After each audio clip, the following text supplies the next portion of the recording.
Welcome to Moonbase 2.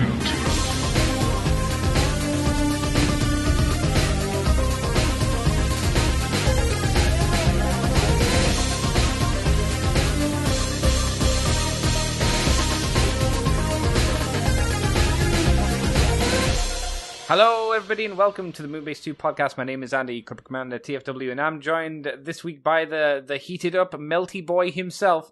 It's Melted Mikey G Wolf V3. Hello, Mikey. Hello, kids. How you doing, Mikey? How are you doing? I'm in severe pain, but that's life. That's summer. Stumbled upon something today, which I've been kind of looking at on and off, which is a map of HoloLive's Minecraft server. Oh, okay. Or at least, like, the main bit. But this is nuts. One has to assume other people have helped them make that thing. Presumably. But, like, this looks very unofficial, but, like, this is really up to date. Like, this is super up. This is stuff I know they've built in the last month. Oh, sorry, I just mean the HoloLive server. I'm pretty sure like people have helped them build that stuff in there as well. It won't just be the grills. I know they've got some people who go in, like, and they've got like managers and stuff on the server, but I know that usually they do most of their building on camera. So yeah, sure. But who knows? But like this is really up to date, and like there's, of course, this server goes back like 2 years or something like that. Is it that old? Damn, son. Yeah, but it's been a weird week for HoloLive. How so? I don't know, for people who aren't interested in this. Just because it's been what I've been watching on YouTube a lot, I'm just gonna like they're having their first official like graduation, which in idle terms meaning someone's leaving the company or at least leaving the active service. We don't actually know what they're doing with their real life. And it's kind of interesting. It's been interesting to see the reaction because they've had 2 or 3 people drop out over the years, but they've never had someone say like, right, we're moving on. So it's been interesting to watch a lot of very confused people. Yeah. That's fair. And we won't find out what happened until after it happens, I assume. So. Oh yeah, if we ever be find like next out, month. to be honest. I think no, we will. I'm almost sure we will, to be honest. Certain gorillas will say like stories about unnamed people who might live in my house. I'm pretty sure I've heard people say that Coco did a stream talking about reasons why, but it was a members only stream. Oh, that I could definitely believe. But so obviously, once she leaves, they're going to talk about it. The people who were on the member stream are going to talk about it at the very least, which makes sense. Yeah, that would make sense. Because she's gone, so yeah. Once she's gone, we'll probably find out. And I have a tickly cough for some reason. Apart from that, Mikey, you doing good? My head's about to fall off. Yes, you mentioned with the whole heating and the burning and the whatnot. But apart from that, screw you, Sunseekers. Yes, they're the worst. Screw you and everything you stand for. We do have Transformers to talk about this week, Mr. Mikey, as per usual. We have an okay selection, but we're going to start off with the shit stuff first, because why not? We're starting off, Mikey, with what I know you've been excited for this time of year, being a sunny time of year. We are starting off with the newly official licensed Transformers G1 Optimus Prime sunglasses. Yay?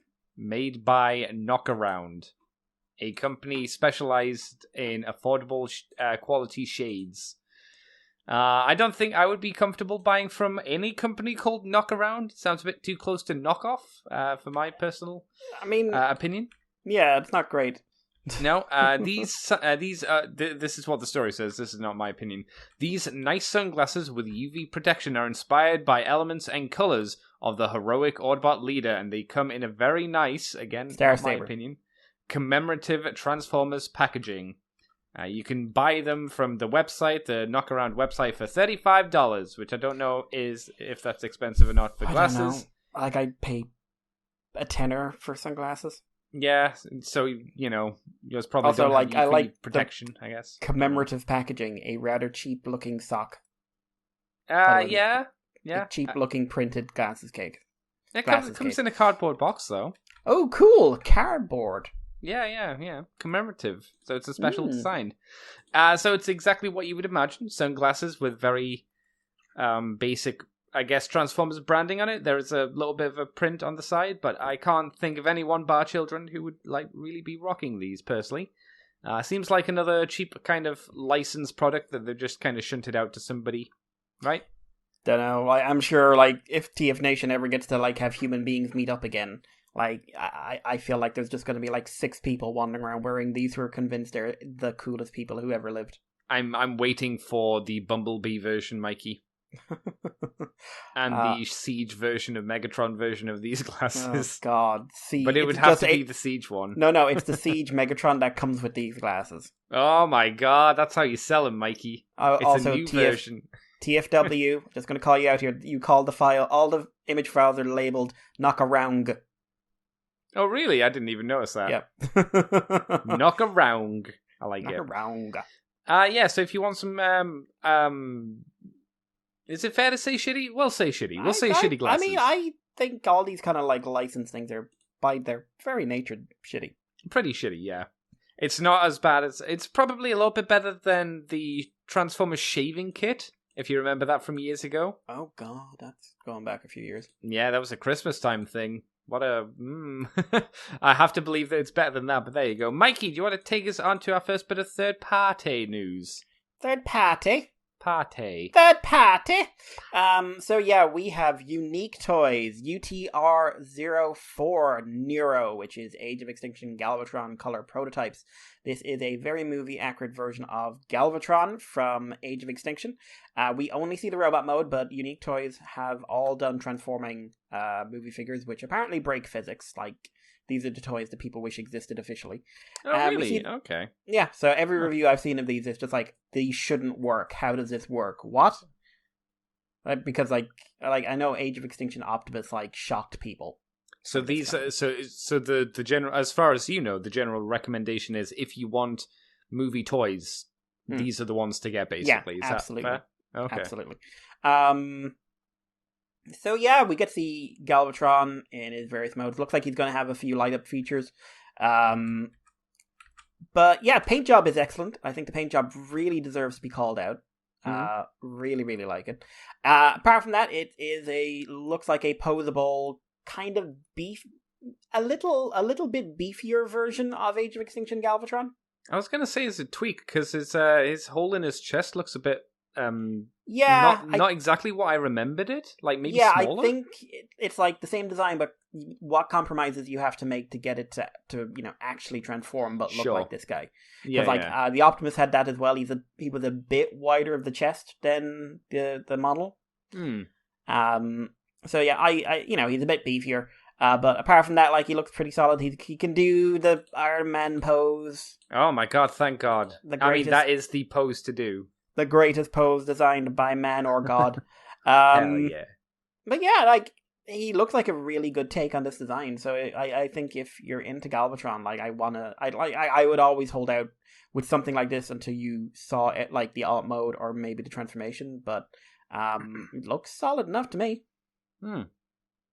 What do you think, Andrew? Again, like you, yeah, he seems pretty solid. We did mention the slight changes that I like you said, probably have to be a thing. The glow effects are not actually shown here. They're just kind of represented, I guess, poorly with Photoshop effects, more so than anything. Like, the eyes are lit up with the Photoshop effect, but I'm guessing the inner or outer ring of his orifice will light up as well, but it's not really shown again in the images, just with Photoshop woo-woo. We don't see his vehicle mode, which is a bit of a shame. We only get to see him, like you say, in robot mode, posing about a bit. But it's a decent representation of that, and he can do the Iron Man pose just about. So again, that's a big win for someone. But Mikey, what do you think of his fucking ass? I mean, there's not much of it there. Where's the booty? He is not, as they say, thick. No, where is that ass, man? Jesus Christ! Did you see that video I retweeted of Pekora doing the Pekko-chan on Marine's ass? No, I missed that one. I'll have to send it to you because it's one of those. It's like a 3-second video, but because it's on like Twitter, it just loops. It just keeps looping. It's really good. I'll make sure you and get it's relevant because Marine constantly talks about the fact that she has a huge ass. It's true. That's not our fault. That's hers. That's her problem. She talks about everything though. So, but yeah, I'm not too impressed. Well, this guy isn't for me, but again, a good representation of a character that I just don't like. Mm. That my entire description of the movie lines. Mm. Mikey, shall I take us on? Yes. Dr. Wu, the fiendish doctor, as we've always known him to be, show off the DW-EO4 Prime Commander. Would you be surprised, Mikey, that this is a version of G1 Optimus Prime? I bet you would. There are a few different variants, because of course there are a few meaning three other variants of this version of this Prime. We have a grey version, because I guess dead mode now has to be a thing forever and ever and ever, until I kill myself and I don't have to see it anymore. There's the Shattered Glass Optimus Prime, which is the one that Mikey would most be interested in, and then there's the Nemesis Prime version, but not Scourge. Or is this? No, it's Nemesis Prime, because there's not as much teal on this. It comes with a trailer, because of course it does. Thank God. It is a Legend scale figure, modern. I feel like it's smaller than Legends, looking at that kind of coke. It says Legends, and then it says goes really well with the Titan class figures. I think this is what Legends used to be, but it's more on scale with the Titan scale figures, if you remember what those ones are. Dead mode is called sleep mode as well, by the way. He's not dead, Mikey. He's just asleep with a hole in his chest and no soul in his body. And, like, bits of him falling off. Yeah. No. Yeah. He's just sleeping. Do you remember Dennis Nedry, Mikey, from Jurassic Park? Oh, no. The Lost World. The end of the Lost World. What was his name? Oh, Ludlow. Is that the antagonist? Yeah. And you know where the bit where the male T-Rex breaks his leg and feeds him to the baby? Yes. Yeah, no, it doesn't feed him. He went to sleep. There was a comic that was for years before Jurassic World was now touted as official canon. Oh, okay. About him making it out of that alive. How? How did he get out alive? How did he manage to get out alive? Tell me. I need to know. Said. No, you can't do that. They just had him show up in a wheelchair, but he still had boat legs. No, how did he get out? They didn't say. How he did just he get out? Showed up and said, "I was almost killed in that boat." But we saw the T-Rex literally beginning to eat you. He was almost killed in that boat. And the boat went all the way back to the island as well. He was just sleeping, Andy. He was just sleeping. All the way to the boat. The dinosaur lost interest when he stopped screaming, I guess. Also, he had no facial scars or anything. Why would Despite the fact that just before the baby Rex jumps him, it's standing right next to his face. It goes for the It was tickles. It went for tickles. It was laughing. Yeah. The baby dinosaur got a bag of oranges and was just hitting him with a bag of oranges. That's why no marks were left. He took the damage, but no marks were left, so he couldn't press charges against the dinosaur. The dad was standing behind him, just saying, like, anywhere but the face, son. Yeah, exactly. Let him keep his money maker. Oh, dear. Also, side tangent, that whole, like, have to kill the male thing in The Lost World makes no goddamn sense. Sorry, what do you mean? The big game hunter who says, like, he has to kill the greatest predator of all, the male T-Rex, and I'm just like, the female's bigger. She's bigger than him. Wasn't it the idea that he was like more used to hunting natural animals, so like lions are bigger, so I guess it's like that. So like, he might not have known. Real T-Rex, the female was bigger too. He might not have known that though, to be fair. He's just a hunter. He's just going out to hunt. To me. He makes an assumption. It's still funny. And like Rexy from Jurassic Park was bigger than both those Rexes as well. Oh my god. Because she's fucking insanely big. Sometimes it's got to be that way, Mikey. Do you have anything on these Optimus Primos? Would a little really. Akane tempt you? No, I'm fine, thank you. I've got the one I want. You're not going to turn into the I must collect all Akane transforming primes. No, I do not want to go looking for like $300 or $400 deluxes from BotCons from 10 years ago. Oh god, no, I'm good. I've got what I want. The only thing I want is Figma. Oh no! Oh, the deluxe one too. You can't. You can't be a bitch about it. You need to get the desk. I know. You keep mentioning. I know. You have to. You have to. Imagine you bought that without the desk. Imagine me hearing that you got it without the desk. Every show we'd do, I'd be like, "How's that desk, Mikey? You enjoying it? Where's Akane sculpting, Mikey? Oh, that's right, nowhere." You know what you do when you have to get it? You need to get and make tiny bin bags for her. Oh man, that would be great. Yeah, that'd be fun. Just sprawl over awkwardly. These are fine, but I don't like the style. The style they've gone for feels very retail, for want of a better term. That's very fair. Yeah, I could see that. There's not much engineering behind these. Yeah, I think that's fair to say. Very, very simple. And if they're priced very accordingly to this, that's fine. But they're just really 30 quid.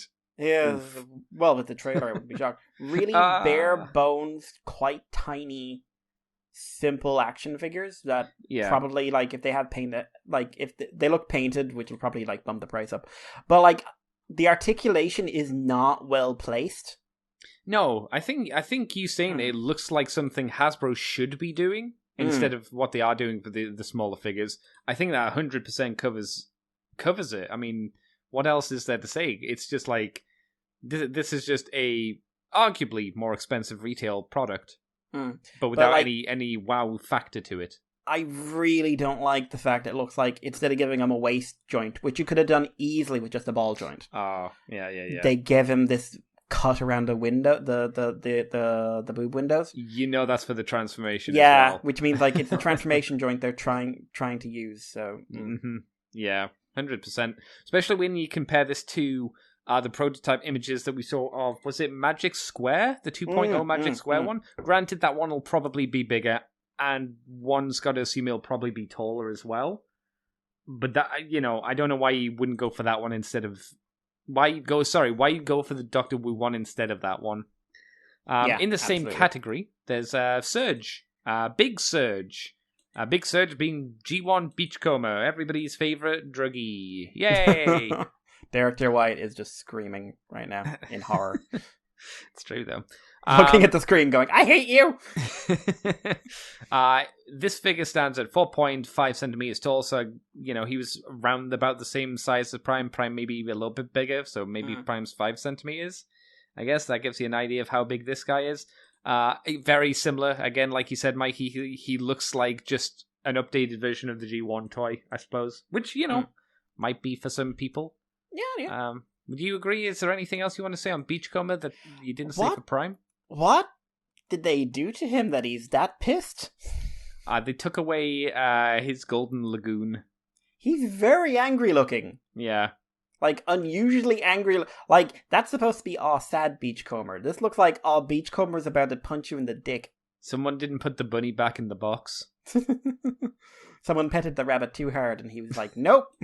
Oh no, the poor bunny. But yeah, there you go. Beachcombers, and Prime. Mikey, do you want to take us on to an upgrade kit I know you're going to be getting? No, because I'm going to throw you off by going to the bit of news I added on, because I play by my rules. Oh my god. And fuck it, I don't care. I'd rather talk about what comes after the upgrade kit, to be honest. That's fair. So I've rigged it, and I know you're about to play me going forward, but I've accepted that. So, Nanomake OPCR05 Classic Reborn is coming out. Now, Nanomake did once-off, highly stylized concept design figures a couple of years ago. He's done a Soundwave, which was basically a merger of the Bumblebee Soundwave with Transformers Prime Soundwave. Ah, okay. He did a really stylized Barbarian Grimlock, and he did a Megatron, I believe, and obviously another one in there somewhere. This is the first one that's got a retail release, as far as I know. Oh, interesting. So this is a model kit. At least it's listed as a model kit. We get to see it it looks like it'll come pre-painted, but basically you get a frame and then you put on a bunch of parts onto it. And I don't know if you build the frame or if it comes pre-built. But this is going to be Classic Reborn. This is obviously it's Optimus Prime, OP listed here. So again, this is a stylized version, kind of along the vein of Bumblebee movie, but more G1. Yeah. With maybe one or two influences from Prime as well. It comes with the usual features. Comes with a matrix. Comes with a big ass axe. Comes with the rifle, gun, buster rifle, whatever it's called. Iron Buster, is that what it is? Optimus Prime's gun. Comes with 1, 2, 3, 4, 5, 6, 7 pairs of hands, I think. This is something you build up the armor and stick them all on. And like I said, it comes pre-painted. I don't know if these will come on sprues or if they'll come individually packaged. So pre-orders are up for this. Andy. Yes.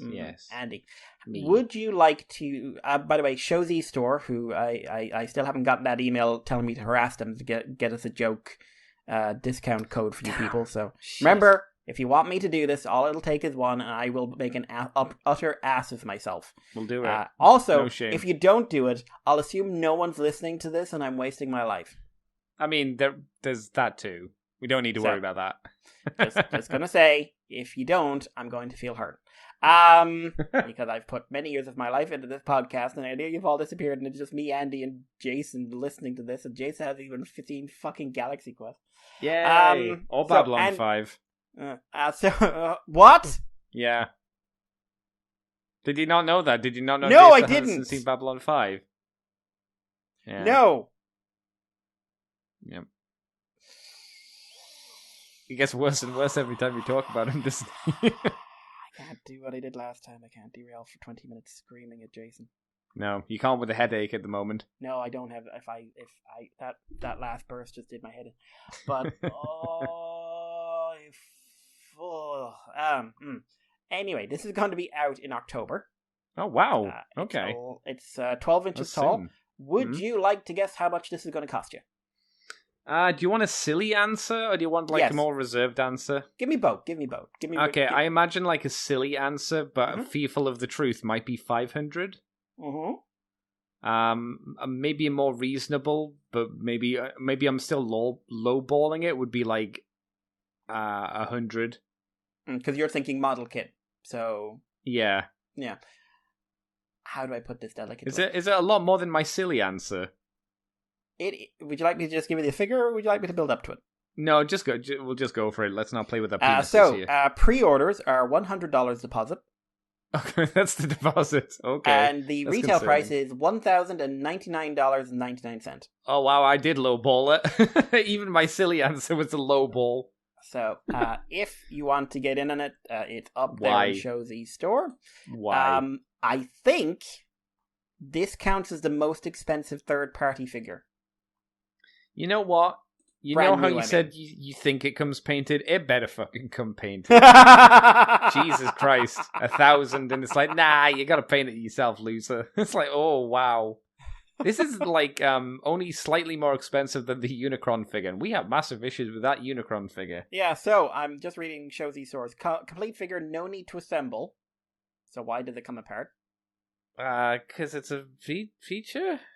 But you have it down to the model kit. Oh, and they did sell the Grimlock. They have a pre-order up for the Grimlock as well.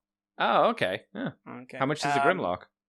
I'll just tell you. Does it say? Does it not say? So yeah, everything comes fully painted, exactly as picture shows. Product is made to order. We only ship the product in 3 months after deposit is received. Right. So basically, that's why it's so expensive. It's made to order. That's why. Okay. Grimlock. Hang on. Did you say Rimlock? No, seriously. I thought you said Rimlock. I didn't. I said Grimlock. Oh, thank God. Grimlock is a hybrid of movie and G1 with an unusual face and kind of a samurai aesthetic going on. Mm-hmm. He's due out in September. Okay. Made to order. $1,149.99. Thank God they didn't raise it up to $150. All right, I think it was unreasonable. But I'll just show you what Grimlock looks like since I'm... once you said made to order, it kind of all made a lot more sense. It's still far, at least in my opinion, far too much for what it is. But when you have things that's made to order, they always get way more expensive. But yeah, so I think these are the most expensive third-party figures. I think. Individually. I'm trying to think. Yeah, I'm trying to think about... Yeah, even most of the combiners wouldn't come to this much.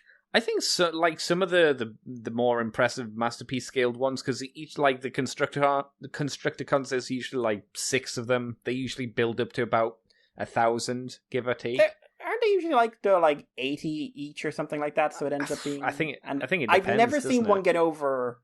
I don't think I've seen one get over 800. Really? Like, in my mind, I'm sure we've seen like some of the combines eventually reach up to 1,000. I could see like secondary market and stuff like that, but I'm talking maybe like you're right. brand new.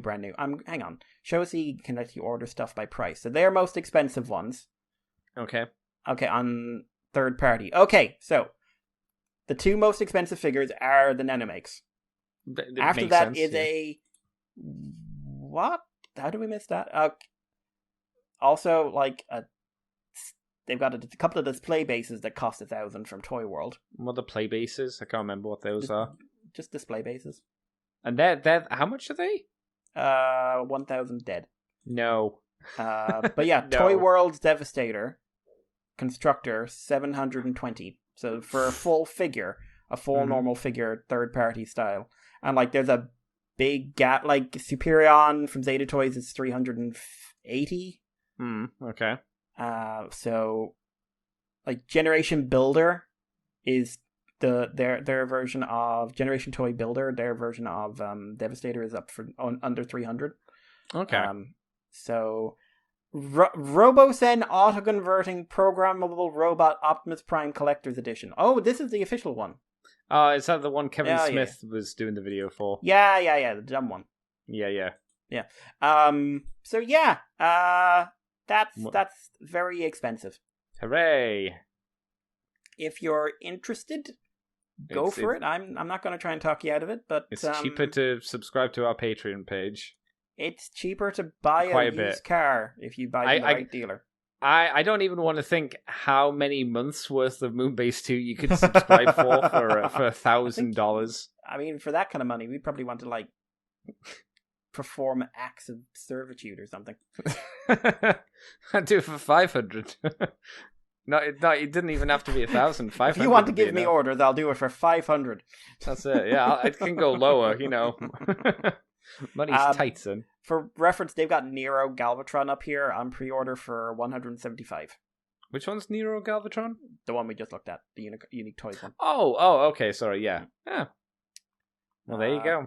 There you go. I gotta say, I'm not a fan of the design aspect again because it's a movie-esque design, but I'm really more offended by the price. But again, it's made to order, so I guess it makes sense. It's just one of those things where I'm like, if you're spending 1,000, I don't know if you're getting your money's worth here. I understand the made to order kind of market, and that's how it kind of has to work. But I think your money could be better spent elsewhere on other things.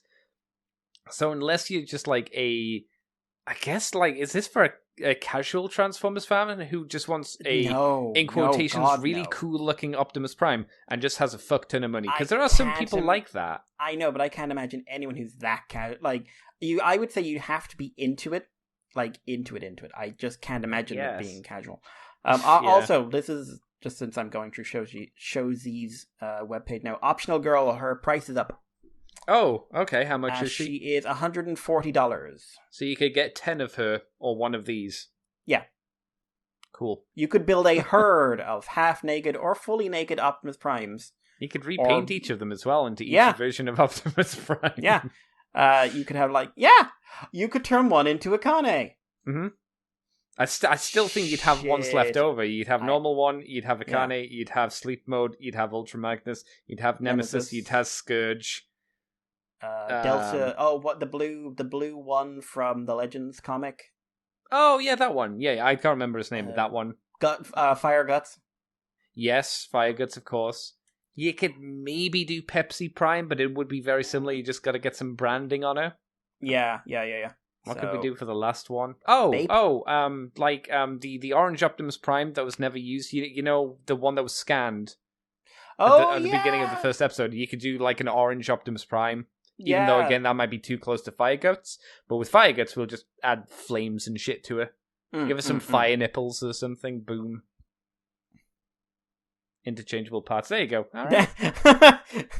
I don't really have a response to that one, but cool. Shall I move us on, Mr. Mikey? Please do. All right. DNA Designs are doing the DK24 upgrade kit for the Studio Series 86 Grimlock, of course. It's not really an upgrade kit for him. It partially is, but it's also got a wheelie, as we have a wheelie, body at least, and heads.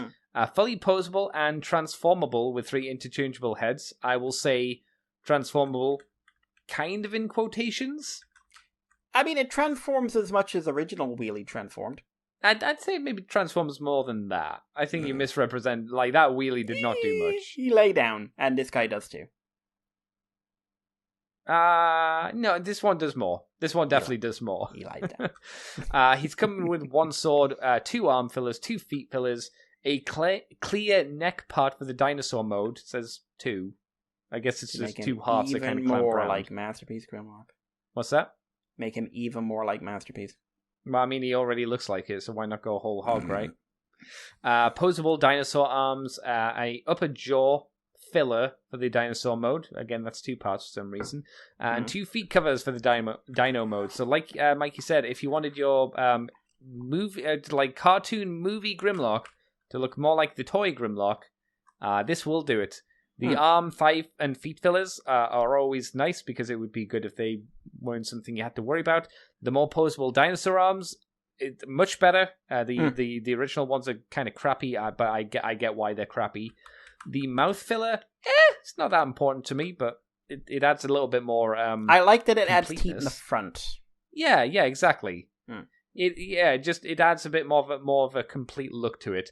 The clear neck, I don't like at all because I always was annoyed by that as a kid on my toy. I've never liked it in any version of Grimlock or anything like that. I much same prefer on the Dinobots. I don't like the translucent gold parts. Yeah, I don't like if they did anyway. if they released those Dinobots as the Diaclone versions with the translucent parts. I'd be like, all right, cool. I don't care about them. I want those solid colors. That's what they look like in the show. That's what I like. Wheelie's 3 faces are smile, whistle, or kiss. I don't know, and then I can't tell what the other one is. Yeah, it's difficult to tell in these. Yeah. I don't know what that says about it's like, the photos. Okay, or the so you smile, you've got whistle kiss, and then you've got pog face. Yeah. Oh, yeah. That's probably very the best gentle one. pog. Yes, it's a gentle pog. Mikey, what do you think of this upgrade set? Because I mean, technically, the thing that gets the most upgrading is wheelie. And by upgrading, I mean you pick up that wheelie, throw it out the window, and just use this.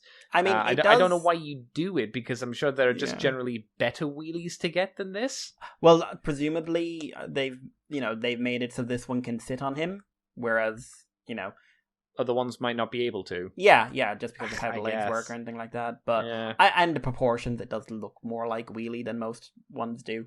I guess. I think it's an improvement over what you had, considering what you had was garbage. Jesus. I don't think I'd ever really want it. The wheelie or the kit in general? Oh, either really. But partly because I just don't give a crap about, wheelie at all. And the fillers I think are mostly good. I think they're mostly good fillers. I like the fact that they give him teeth in the front, which is why, like, when I look at it, like, there's 1 part for the upper jaw and 1 part for the lower jaw. The arms are definitely a big improvement. They're much, much nicer. I just, for the kind of price you're paying for these upgrade kits, and especially since this kit's inflated by a price of a figure, a part of the figure I wouldn't engage with anyway. Like, sure. If and when I get this guy, I'm not using wheelie for anything. Wheelie's going out the window and never being thought about again. And if someone says, like, it's not complete, how do you sell it on? I'm just like, fuck it, I don't care. I'll give it to a child. If I want to get rid of it. Would you prefer, I don't know how tenable this is, but would you prefer it if, like, you could get 2 halves of a more cartoon accurate Grimlock head? So, yeah, absolutely. Again, I don't know how the head is made. There might be a screw on the other side of the head, which we can't see. And if that's the case, you could unscrew the head, pull the head apart, and then slap on a more cartoony dinosaur head. Would that make this more of a... Would this make you buy the 86 kit and then buy this? Because then you could have the Grimlock that you wanted. Maybe. Wow, maybe. still not. It still not wouldn't be happy. quite where I'd want it to be. Cause What else? What else needs like changing? the proportions are all wrong for the if you do one cartoon Grimlock, which like I said, like is just the one that's never been done. Like the proportions are very different. I'd want a longer tail. There's a lot about this. Basically, I'd want him not to just be an improved version of an existing toy. I'd want him to be a take on that design. Okay, that's fair. Okay. Also, I would like if they wanted to include something I think would make me go like, oh, this is a nice feature. Give him red eyes in Robot and Dino mode. Nah, that's silly. No Grimlock toys ever had that feature. Not even the Masterpiece toy. That this is not based on. Yeah, but I always prefer the way the red eyes look with Grimlock's design. So I don't think the blue eyes like stand out enough against the black. That's fair.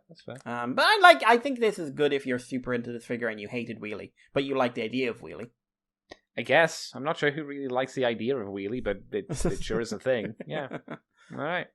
Do you want to take us on, Mr. Mikey? Yeah, so New Age have revealed, I believe this is the rest of their combiner, their Devastator and Devastator himself. So New Age Toys H31, Crocell, Marbus, Barrett, Paimon.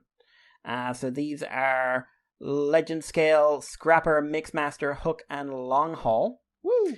And these will combine with the previously announced fellas, which are Raum and Vine, to form a Devastator. Now, the individual figures all look excellent. Yes. I really like them. I think they've all got great posability. They all come with a trumpet, or at least all the ones that need a trumpet come with a trumpet. And I care more about who the trumpet. Who doesn't come with a trumpet? I think two of them don't, because I think they all do. Wasn't Longhaul not part of that? Oh no, he does. Yeah. But yeah, trumpet looks awesome. I love the trumpet, and like they all look like they've got top-notch posability. They all look really fun. Did they come with those Energon cubes, or it looks like they do. It doesn't look like it. If you look at the the long haul picture, it's got a trumpet and a gun, and only in like specific promo pictures that have fancy backgrounds they've got these cubes. So I think the cubes are just for the promo shots, unfortunately. I think they probably should have one of them maybe should have a cube, if you ask me, but I don't think it's going to happen. Yeah, and we get to see Devastator. Devastator is very posable, fully articulated hands, which surprised me, and swappable head for the visor or double eye. Is it swappable? I don't think it's swappable. I think it's the generic thing of you can lift the front of his forehead. Oh, yes, up. You're right, because he's got the regular eyes underneath it. Yeah. I don't mind that. I think that's fine. That's a good way to do it, and you don't need a new head. However, this Devastator does something a wee bit different. Kind of. Similar vein to Magic Square Menasor. It set the internet aflame, shall we say. Did it? Oh my, yes. So I shouldn't be surprised, actually. I'm stupid. Rather than being like the usual thing of stick a bunch of robots together and then add on parts, you have a frame, which is basically Devastator's forearms, shoulders, the shape of the body with divots to stick like other people in, his head and his legs, his upper thighs, waist and then, abdomen as well. Yeah, and then you attach on two into his shoulders to fill out the shoulders. You attach Hook in to his chest. Longhaul goes on his back in a cavity there, and then Scrapper and Mixmaster go in for the legs. So Devastator himself is over 50% a standalone piece that doesn't transform and doesn't do anything.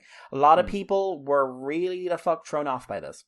I don't see why, because like if you looked at the Devastator before, it's like there's no way that's gonna be made by just the Transformers. And to be fair, was it Magic Square? Was it Magic Square that did the Menasor recently? I don't know off the top of my head. Whoever it was, because the way that they got around it, and I think they could get around it a little bit easier because they use 90% of Motormaster, which was his trailer, to do it that way, which is a smart way to do it.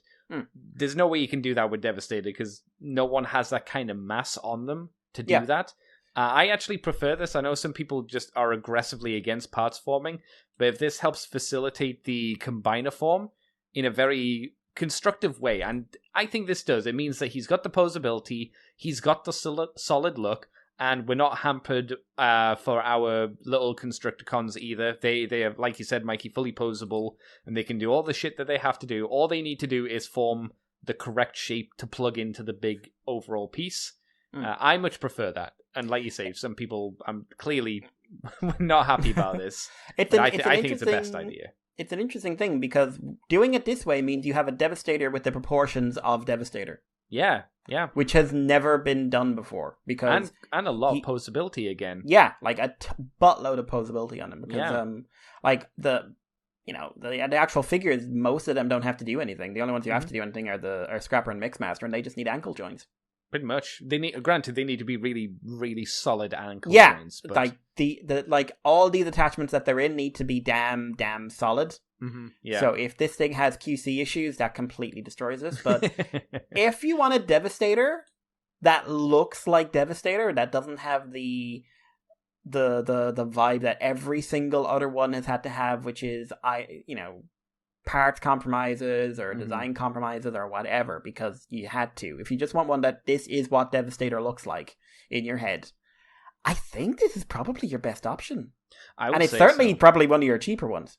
Yeah, it's kind of unique in that fact, because I think a lot of companies, Hasbro included, usually focus on the combined mode. It's the whole kind of triple changer issue or the Beast Wars issue.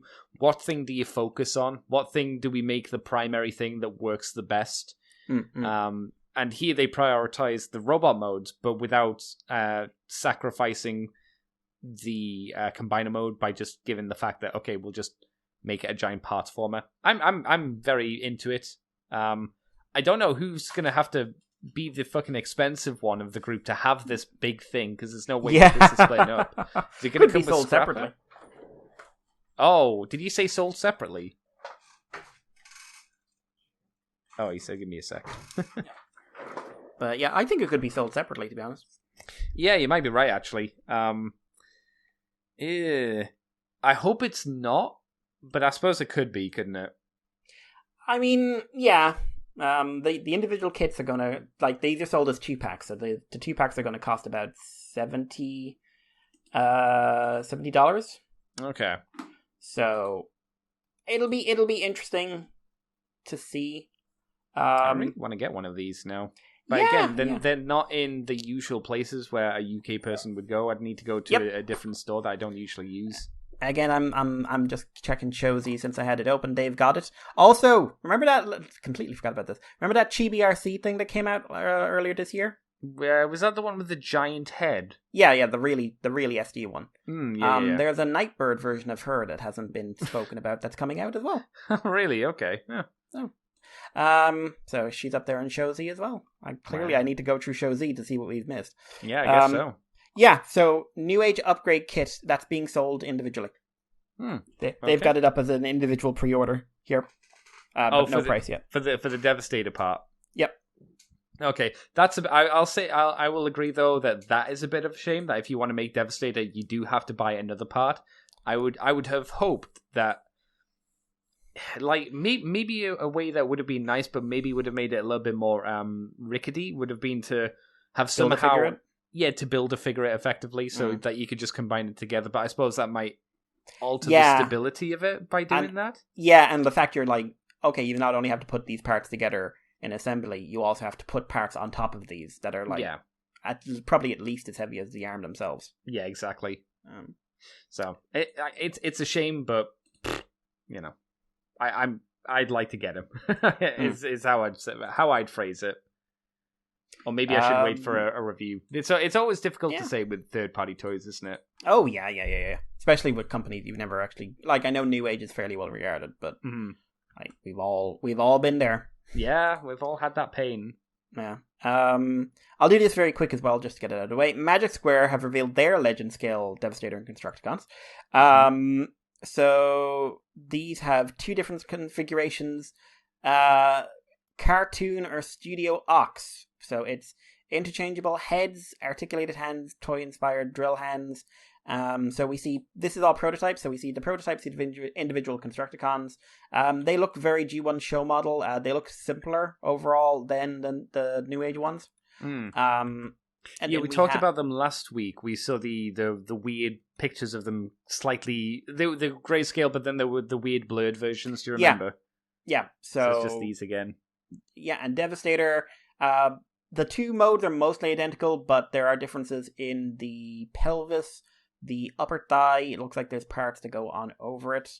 The faces are different as well. Is there anything else? Don't believe. I'm just looking through now. I can't No, see everything anything else seems to be the same.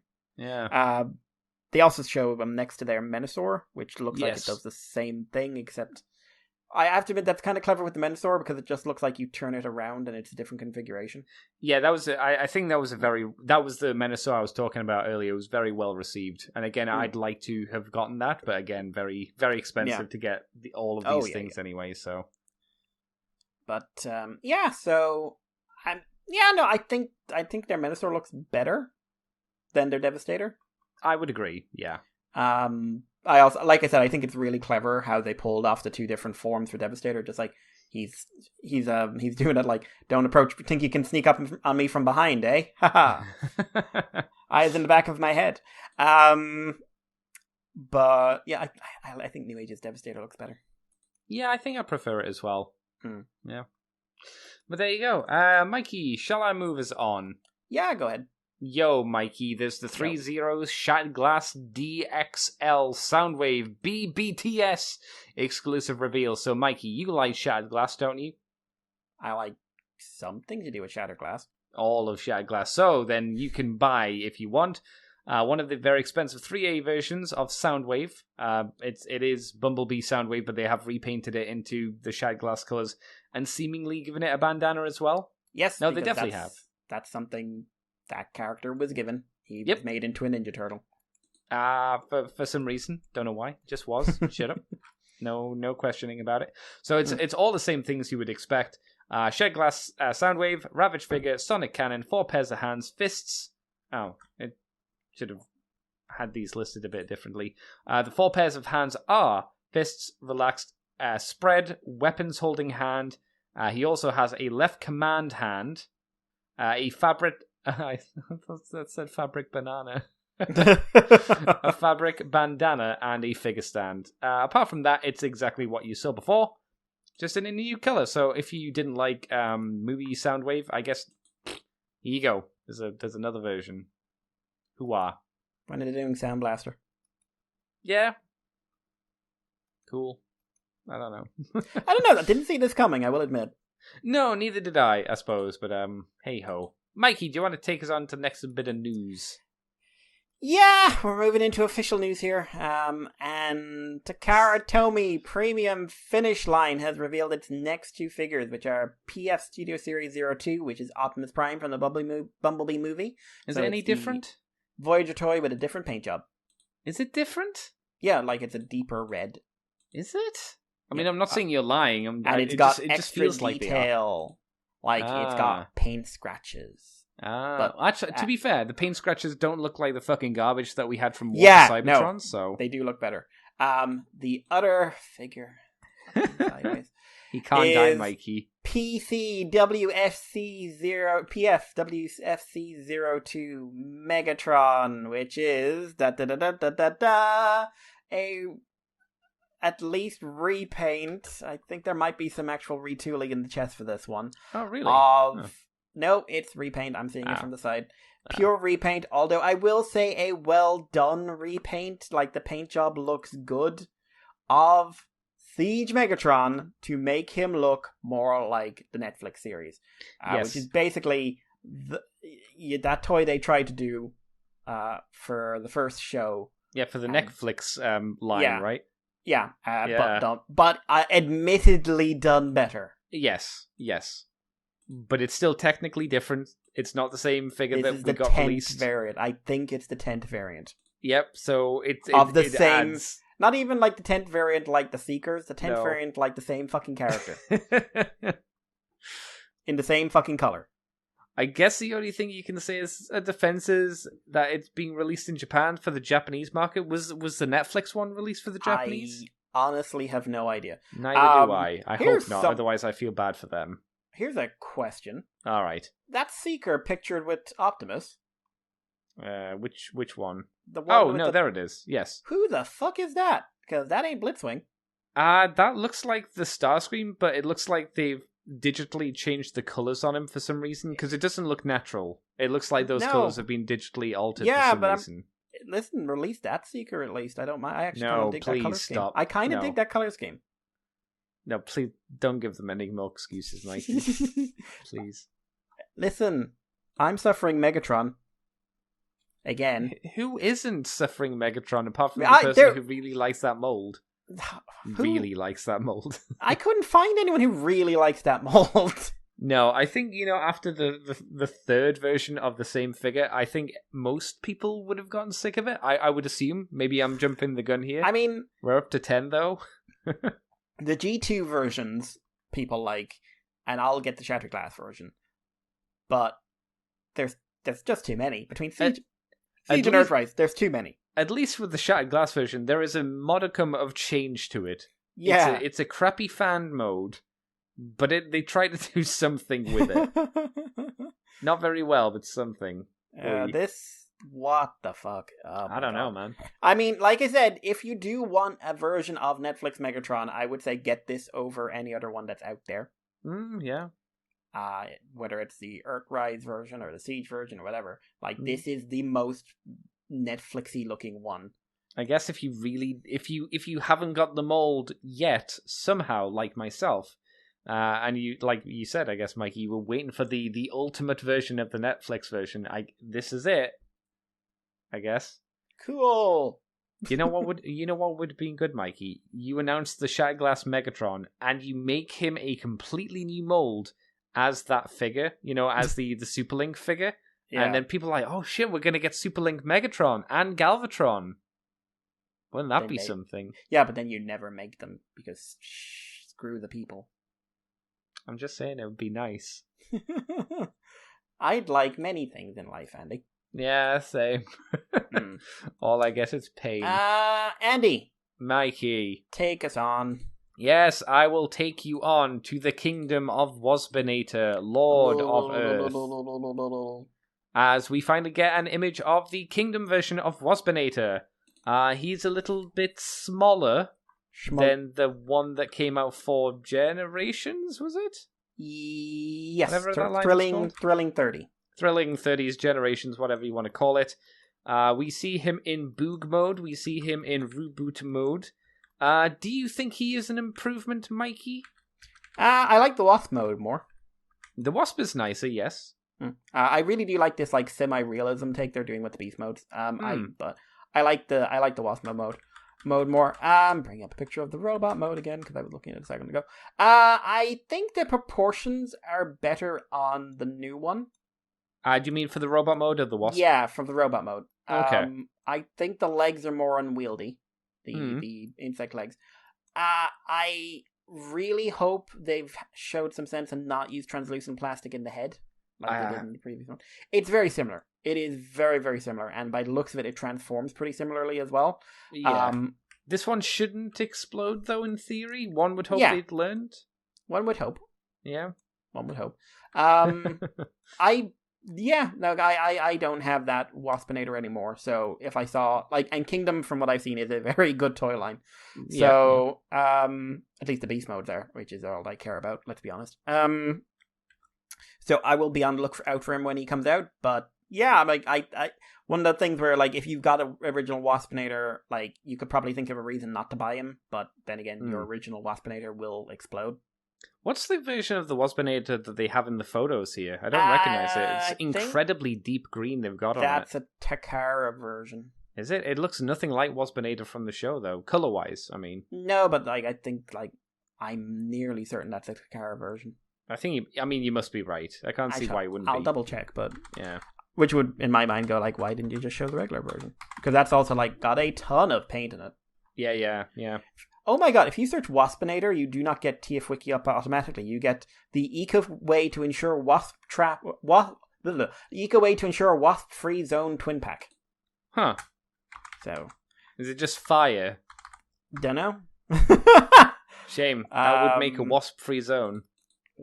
I don't know what I think about this. There's some aspects I like to it, but I don't know. There's some things.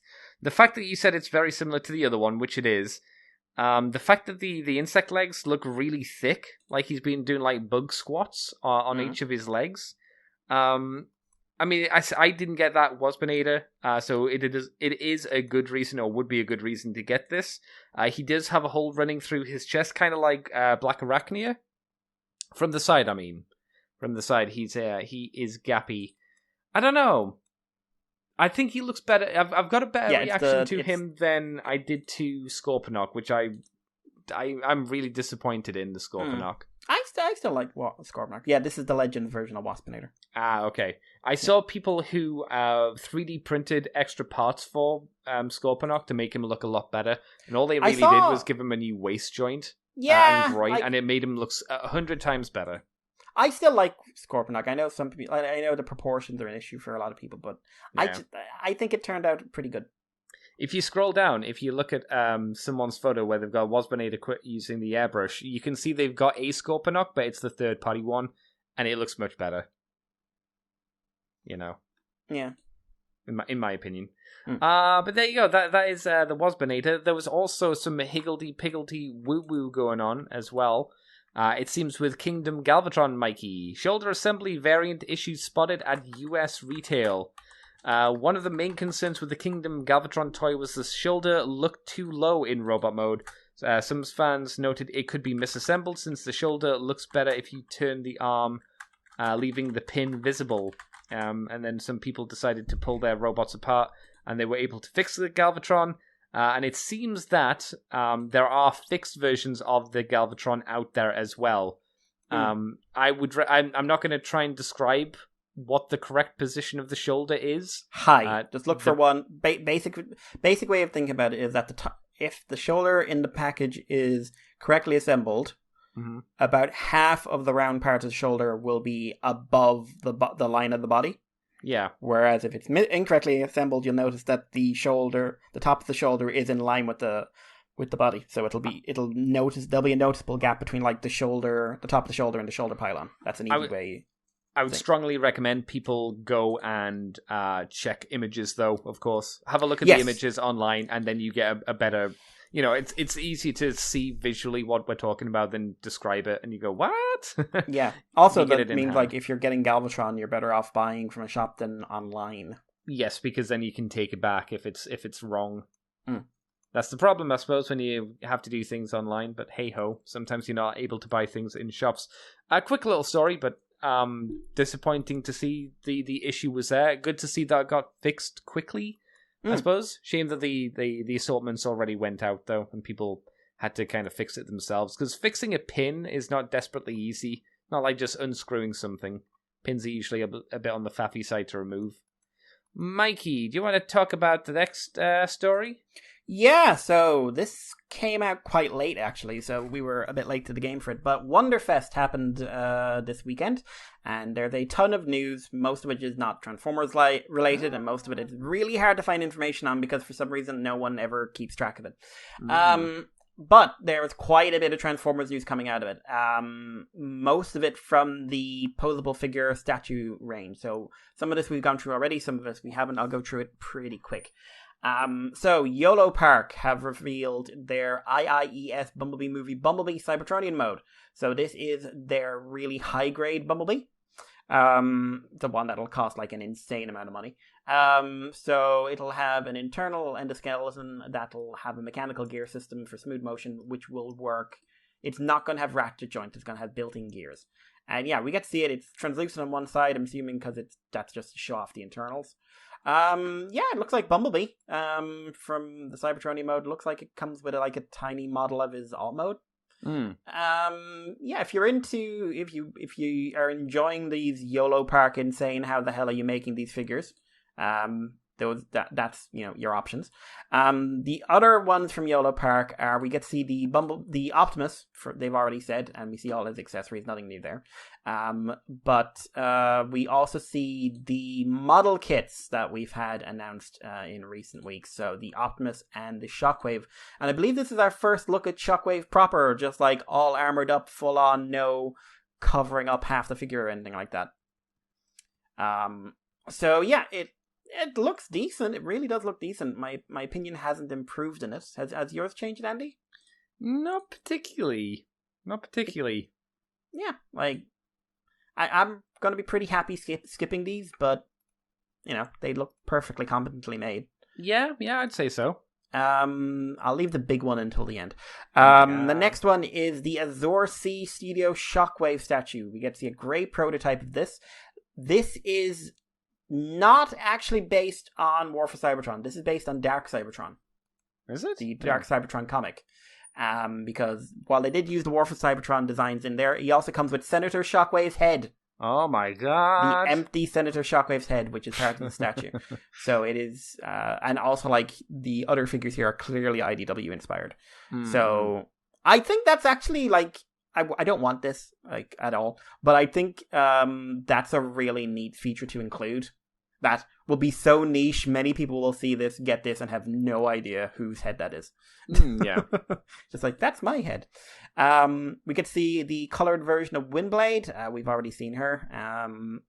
Six Shot, we've seen something of him before, but yeah, we see him. It's a IDW Six Shot on top of an IDW Ultra Magnus, recreating the Headmaster stuff, and comes with small models of his alternate modes, which I think is a nice enough touch. Sure. Any thoughts on him? Yeah, again, not really. I'll be honest. I'll throw this out here as a bit of a spoiler. None of the stuff really interested me that much from this Shanghai thing. None of it. There's one thing which I think you're saving to the last one, which I thought was the most interesting. But apart from that, it was all just like, Yeah, I was going. You know that thing about another one. Yeah, I just want that. But I want that. But with you going, none of it. The next one. We got to see physical prototypes of the 3-0 DLX Revenge of the Fallen Optimus Prime and Jetfire Optimus Prime combo thing. Nothing new from that. Just seeing it like final production samples. This was weird. 3-0 Nong are doing a collab. I don't know what Nong is, but they are producing what I would call a cursed toy. Oh no, why is it cursed, Mikey? Very simple G1 figures with human heads. Oh god, yeah, I saw them. With like Charlie Brown human heads, so no detail. Oh, that's actually a good point, yeah. I think they're meant to be cute. I'll take your word for it. This is an assumption. I think they're meant to be. I didn't say they executed it well, though. Oh boy. Yeah, a bit terrifying. Yeah. Yeah, and finally from the statue end of things, Prime 1 revealed several statues, which included a movie Blackout. It says Revenge of the Fallen Blackout, but that would make it Grindor, but we're not. I mean, doesn't matter. Does to someone, I'm sure. Revenge of the Fallen Scorponok and Dark of the Moon Jetwing Optimus Prime. Any thoughts on any of them, Andy? They are statues and expensive because they're Prime 1 Studios. Yep. They're going to be easily $1,000. The last one, this came out of nowhere. Hasbro is teaming up with Jing Model Palace, which is a company I've never heard of. No, I tried looking into them, but I couldn't find any information. And is going to do a line of stylized, semi-Flame Toysy-esque Transformers figures, which look like they're going to have a base G1, stylized G1 figure, which you can add armor on top of. So the one they have there for physical prototype is RC, so it's a sort of G1 RC with a lot of extra lines. Yeah. And then she's got armor, which goes over her and gives her a cape and gives her for like if they show Optimus. If Optimus was a tiger, I'd say that was a phoenix, because I would assume they're doing the phoenix, the tiger, the turtle, dragon thing. I hate to say the kind of stereotypical things you'd see from Chinese mythological armor sets, I guess. Yeah. But given that, Optimus isn't going down that route, I'm gonna go with a peacock until I'm corrected. So yeah, it basically gives her a bird motif, gives her a lot of extra armor on her chest and on her shoulders and her legs. Transformer Kiara. Oh no. Yeah, what could go wrong? Sexual harassment will be rife. And if anyone thinks I'm kidding about that, watch anything with Kiara in it. Yeah. Yeah, Optimus is a big beefy boy. Very his beefy, armor Jesus. is sort of samurai lion, for want of a better term. I'm not sure samurai. No, but like it's very ornate, so it's actually Yeah. probably more Chinese. But I don't know the Chinese equivalent of a samurai. No, same, but yeah. To be yeah. blunt, A warrior. yeah. We've also got silhouettes for Bumblebee and Megatron. Who could they be, Mikey? Well, I just said Bumblebee and Megatron. But I also look at Bumblebee. It looks like he's standing on big platform shoes. It does. Mikey, what if the silhouette reveals it to be Siege Megatron? With a cape. With a cape. What? Listen, what if it's Mayor Megatron? It won't be. That'd be amazing, but it won't be. Green with that weird Dinobot 2i because it's the prime. It's designed after the Prime Ratchet. Good things don't happen to us, Mikey. You know this, so it can't be that. But yeah. So what do you think of RC and Prime, Andy? The idea is weird. I mean, clearly they're action masters, which people will say. I will kill you and everything you stand for. They do not transform. Neither do you. You're not an action master. You're pain in my hole. It's true. All two of them, three of them. However many holes you have. What? However many holes you have. The RC looks okay. Looks like it. I guess will be fairly posable. They're not model kits, are they? No, these are action figures. No, okay. The fact that her eyes glow is kind of a. I guess we're gonna hike the price up, or we're gonna justify how expensive these are by adding in LEDs. Which is a bit of a concern. Without the armor, a little bit too overly detailed. Again, heading more into the movie aesthetic than I'd like it to. But I guess, for this market, which generally, I think the Chinese market really like the Transformers movies, generally, the live-action ones. So it kind of makes sense to do that. I kind of like the idea of the ornate designs, though I think it takes us closer to Zone than anything else. For better or for worse, depending what your opinion is of them. So until we get the combiners in Pirate Zone Zarek. outfits, I don't care. Pirate Zarek. I'm waiting. Where's the third party kit for that going to be when that comes out? Listen. I have enough problems. I keep on opening up the Hasbro Pulse page for that thing and staring at it. For which thing? Sorry. For the Titan class Black Zarek. Yeah. And I'm just staring at it. I'm just going like, I could sell shit. You could. Sure. I'm just, oh god, I'm gonna crack one day. I'm just gonna come on here and just start crying, and you're gonna know why. It is a fancy figure, but yeah, it's very, very big. If it was just like a straight repaint, I'd like it, and then go okay. But then they had to go full on with the bloody Zarek. Yeah, they actually made it a thing. Yeah. Yeah. What do you think of Prime? He's very big. He's very big. You said this earlier before we started recording, and you said specifically you'd be shocked if he wasn't an Interlio convoy because of the way that the lion head is placed on the shoulder. It's Lio convoy. Yeah, I could actually say like maybe it was originally supposed to be. I can see that, and then maybe they just changed up his chest and a few I other like bits. Maybe. I like the like Matrix power center. Like the Matrix is like an energy core or a super cannon in his chest. Yeah, it does kind of just look like his entire boob is the Matrix, which is kind of interesting. Again, I think the idea of it being too overly designed kind of again creeps into it. But if these were the designs we got for the movies, I would have been much happier. Granted, not without the lions and the capes and stuff. I mean, no, do it with that, and then like just have everyone blinking a lot. He transforms into a truck. Are you sure about that? Yeah, it'll be fine. Don't worry. All I can think of when I'm looking at this is Ryugen. Just like, oh yeah, same style. I can see that. Yeah, I mean, these are very much for the market, I think, more than anything else. Not for me again, but interesting enough. I dig these for what they are. I like, it's kind of what Flame Toys are doing, but I like what Flame Toys did more because it's hitting my personal aesthetic. Like, it's super Japanese. Yes, and yeah. I am a nerd. Whereas this is very much like, this reminds me of there was this Chinese tokusatsu from about 10 years ago. Can't remember what it was called. Metal Build or something like that. It was meant to be the thing to be their Kamen Rider, wasn't it? Yeah. It went on for 3 or 4 seasons, and they had like some interesting designs, but they were like super ornate. Like this is kind of the same thing. The base figures I think are the most boring things. With the armor, I do like the concept design for RC. I think is really nice. It completes the look, doesn't it? I think without the armor, they don't look quite finished. Yeah, and I think she looks better than the Optimus. Just because I think that they beefed him up too much. Whereas, like, I really hope that cape is actually something that's included as well, even if it's a hard cape. I really hope it's not a hard cape. Yeah. I'm sick of things coming with hard capes. If it's a model kit, fine, but if it's like an expensive figure, just give them a cape. It's a bit of material. They're not that expensive. True. But I'm definitely curious to see what Megatron and Bumblebee look like. But as always, I really support creative, original action figures for Transformers that aren't bound to look completely like everything else and can just be a bit wild.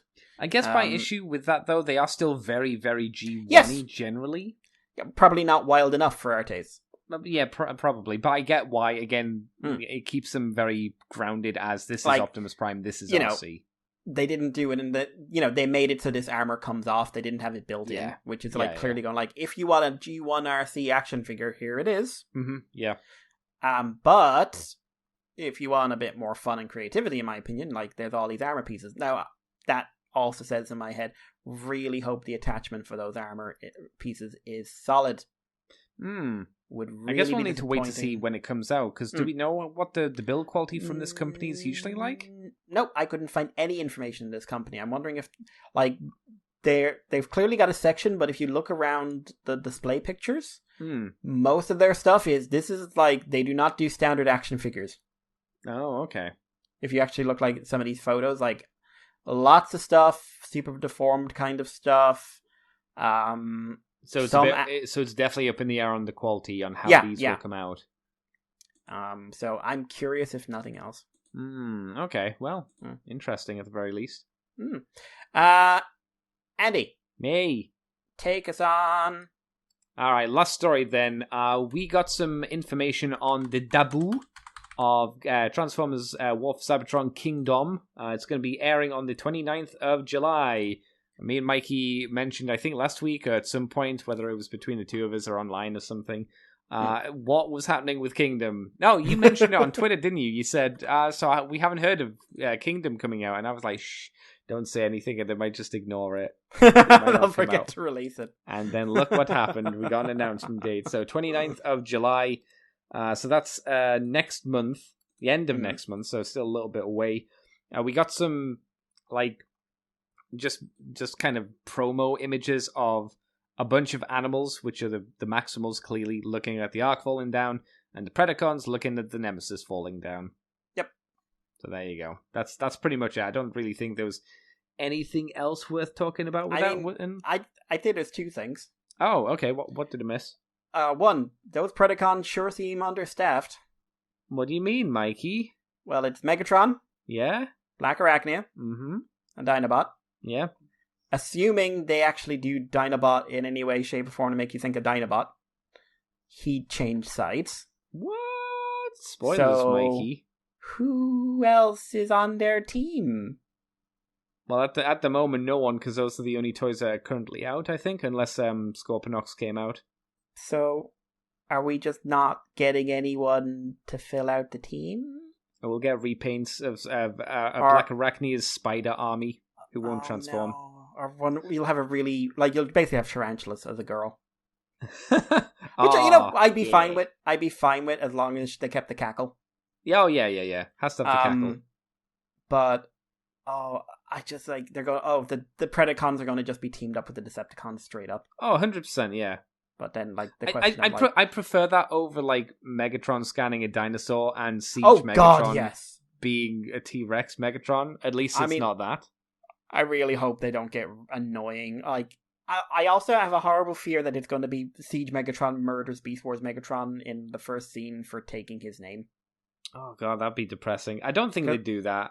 I mean, really? I hope they wouldn't do that. Really? Because do you think they can handle having two Megatrons? Well, they've got to have Galvatron in here as well, don't they? Do they? Yes, maybe, because this is meant to be the end of the trilogy, and we had the Galvatron stuff. Yeah, but maybe that's all we got of Galvatron. And he was called Galvatron. It wasn't Megatron talk to Megatron. Mikey, with this show, I'm expecting the most boring answer to any kind of thing that we could think of. Yeah, the other thing I really want to draw attention to is the Maximals. Mm-hmm. No Rat Trap. Isn't Rat Trap on Rhinox's back? Nope. What's wrong with Rhinox then? That's the other thing. Has he got like a growth on his back? Yes. Oh. Because I zoomed, like a lot of people were saying like, oh, that's Rat Trap, except I zoomed in. That's his back. Why does he have a balloon on his back? I don't know, because I can tell you in 40 million years, not a single member of the rhino family we know of has that. Not a single one. I've just got in my head, Arnie going, it's not a tumor. My baby. I want to keep my tumor. Keep my baby. Arnie. So yeah, Rhinox has had also the toy doesn't look like that. Rhinox Mikey, you know what it is. I figured it out. A blood bubble. Have you No. Oh, that would be hot. No. Oh, God. Oh. I'll tell you what it is. Have you seen Ace Ventura, When Nature Calls? Yes. He's trying to go out the wrong hole. Oh, no. Jim Carrey's going to explode out of that going, oh. It's like Alien, but with Jim Carrey. Yeah. And a rhino. Yeah, no Rat Trap, but yes, Air Razor. And Rat Trap did have a toy out.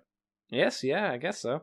So, whether this actually represents what's going to happen in the show or not. Yeah, I'm also really hope the graphics look a bit better than this. Oh my! Well, I mean, these are images, so these are images, but the textures on Primal and Cheetor especially look really bad. To me, it looks like they're 2D images. I'm hoping. Because I'm hoping that isn't CG. I don't think it is. Dinobot doesn't look too bad because he's got the most colors from the Predacons. Megatron looks too detailed. That's why I don't believe this is like a representation of the animation. I really hope not. I really hope not because the textures on those two look terrible. Also, maybe they could fix Rhinox's horrible back. His growth. Or explain what it is. Maybe it's a plot point. Maybe it's a child. I'm budding. He's budding. There we go. Another Rhinox. There we go. Evil Rhinox is being born. It's about time. The off-color Rhinox. Which is going to be coming at some point for Generation Select. We all know it. What was that episode? Dark something. What's that? No, not that glass. That episode. The one where Rhinox goes evil. What was that called? Oh, I don't remember. I don't remember the name of the episode. I don't remember many of the Beast Wars episode names. Oh, God, I don't. I remember the Low Road, and that's it. Ah, okay. I like the Low Road. Everyone hated it. Which one was the Low Road? It's the one where Dinobot and Rat Trap have to go and save Rhinox from farting. Oh, I don't like that one. I do, because it's just really Dinobot and Rat Trap bouncing off each other and punching Tarantulas in the tits. I just really hate that they beat Megatron with a fart. It's such a this is great when you're 5 years old, but I'm not 5 years old and it just hurts to watch. I enjoy it. It's also one of Scott McNeil's scenes. I think it's called the Low Road as well for a reason, because the writers were taking the low road. Clearly. They were warning us. That's all of our news though, Mikey. That's all we got for this week. Buddy, what have you been up to? What have you done this week? What have you done for fun? Not a ton. I've had a busy week, so I haven't had a lot of time or energy for, I meant to catch up in VV today, and between my headache and everything else, I was basically just lying on bed staring at the ceiling. What was the last episode you watched? 8, I think. Mikey, I'm you need to behind. You need to watch that. I'm up to episode 11, so... It got shit, didn't it? It got shit, and I don't have to worry about it. It didn't stay good and affecting and emotionally crushing. I would say it's the only good anime this season. Fuck because you. I keep getting really disappointed every time you talk about anime, and I go and watch the anime, and I come away really disappointed because I want more from him. I'm just going to say, I think you're too hard on Dynazenon, but that's probably for another podcast. But just it's not your favorite child, but it's that cousin you don't mind seeing. It's the child who I want to do better, who I know could be getting A's, but is coasting along with a B-. He's still getting B's. Nah, he's getting a B-. That's not a solid B. That's a pity B. That's a pity B, Mikey. He needs to stop smoking pot and get on with class and start his learning. Oh. Better than this Dynazenon. Well, I did watch Dynazenon. Episode 11, right? Yep. Yeah. Won't say much because it's a big spoiler one, but I really like that kaiju design. I thought that episode 11 finally did something a little bit more interesting. And I remember at the end of the episode, I said out loud, because that's what I do. I talk to myself because no one else is around to listen to me. I said out loud, this feels like a really good mid-season arc ender. Because it felt like something big happened, finally, but it wasn't a conclusion. And I did see the internet light up and say, oh, hey, everything's connected, and then do the meme, yes, it always has been. Everything always has been. We're all connected. It's 7 degrees of removal. This isn't a big spoiler, because no one's fucking seen the show, and I don't mean Dinah Zenon. I mean, no one's seen Gridman. Galma is in Gridman. Is he? Yes. Lots of people have seen Gridman. It was massively popular. Haven't. Yes, they were. That was a big thing when it aired, Andy. It just wasn't big in our circles because we were a bunch of Transformer nerds. And yeah, do you want me to mention who he is in the show? Yeah, because I don't remember that. Apparently, this is what the internet kind of... They looked at the images and they listened to the line of Galma's past, and he's the mummy. The mummy from whatever episode of Gridman. Original Gridman. Original Gridman. Oh, yeah, I think it's SSSS. No. I mean Gridman. That's why I was like, no one's seen it. Oh no one has seen that. But see, this is you going. No, everybody's seen it. Loads of people who aren't in our circle, and I was like, really? Okay, Gridman. I just checked. Like, apparently, it's definitely he's definitely a reference, but he's not intended to be the exact same thing. I'd say they heavily imply it. Oh, well, if he is, that would also mean that Dinah Zenon takes place in the original world. Not necessarily. Well, if it's the same mummy. Yeah, but that doesn't mean he wasn't somehow, through magic sent to the digital world, because I don't know what the fuck happened in that Dinah episode. Zenon's not in the computer world. Is it not? No, the computer world is Gridman, and it's where the fights happened in the original Gridman. And it's also like Akane goes into the computer world, and then at the end of it, Gridman shoots a big heart laser and turns it into a real planet. Wait, I assumed that Dinah Zenon was taking place during in another weird part of the digital world. Like no, it's literally another universe. Knight says he's going between realities. Okay. So it could be a digital realm, or it could be anything. But it's not. It's not the same place. Okay. It's another reality. Which also raises the question of how Knight in the second or universe hopping, but that's another question entirely. Which probably won't be answered in the show. Grid Knight's getting a live action special on the Blu-rays. Did you see that? Yeah, I saw images that I think you retweeted and stuff, and I thought these are really good cosplays, and it seems like, no, these are for the thing, and it's like, that's okay. Very weird. I think the idea is very cool. Having seen the preview, I would like some better direction, please. I was gonna say, is it more like Ultraman directing, or is it more like Kamen Rider directing? It's more like me and my mates did really good cosplay and have a film degree. Oh. I mean, and it's also if this was done on no budget as an extra, then fair enough. But yeah. Otherwise, yeah. But it does because I knew they had the seats. That most of the suits were pre-existing. Okay. But it's Grid Knight fighting Dinah Zenon, and then Auntie's monster form shows up. Oh, this is just shit that they had from the promotional stuff from Gridman, isn't it? Yeah, because that would require some explanation. And Alexis shows up as well. And Gridman shows up in his anime form, not in his true form. Which is again these are stuff you had in the cupboard. Oh, sorry, I see what you're saying. Yeah. But I'm curious. It was actually a really well done trailer. It was just one of those things. Just oh, this was not done by professional tokusatsu directors. It's more than likely just going to be dumb fun, right? I think that's fair to say. I am 100% up for some dumb fun. Sure. But yeah. So listen, if Galma's a pre-existing character, because it's this universe, and of course he probably is, that's cool. I have absolutely no issues with that. Yeah. Do you remember that weird sequence where it went back and you heard a girl talking and the screen image was all very strange? Yeah, apparently, people were saying that was the clip from the show, which they just obviously put through a weird twisty-turny filter thingamabob. I can believe it with how these guys hang do on, their I'm show. looking at the wiki. The mummy's powers when he was alive was that he was a dragon tamer. which could also be seen as being a giant monster tamer. Yeah, I guess that's your other connection then. Yeah. Anyway, so watch that. Watched Back Arrow. That's wrapping up, I think, next week. So nothing really improved or disimproved. Another rushed plot in it.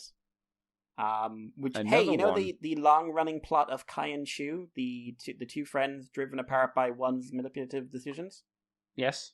That was resolved in 2 minutes. Oh, With good. no build-up. Good. And then suddenly go like, by the way, that female partner, your bodyguard, who completely went insane and wanted to murder you, she thinks you're hot. Oh no. And then she pulled anime face and went like, basically did the baka. Oh no, that makes her character seem so shitty. And I'm just like, why didn't at the That start means that means her entire arc was my boyfriend who I like, who I haven't told about, has left me, thus I will go insane. The spurned woman. That's a really bad trope. And I actually originally thought that was the arc, what the arc was going to be. Yeah. But then it seemingly changed. Yeah. But then I'm like, you had plenty of time to do a story of like, these two have to work together, or they nearly kill him, or, you know, because they were always going to resolve their friendship. But you had plenty of space to give them a proper resolution. Back Arrow still feels like the show that they are writing each episode every week.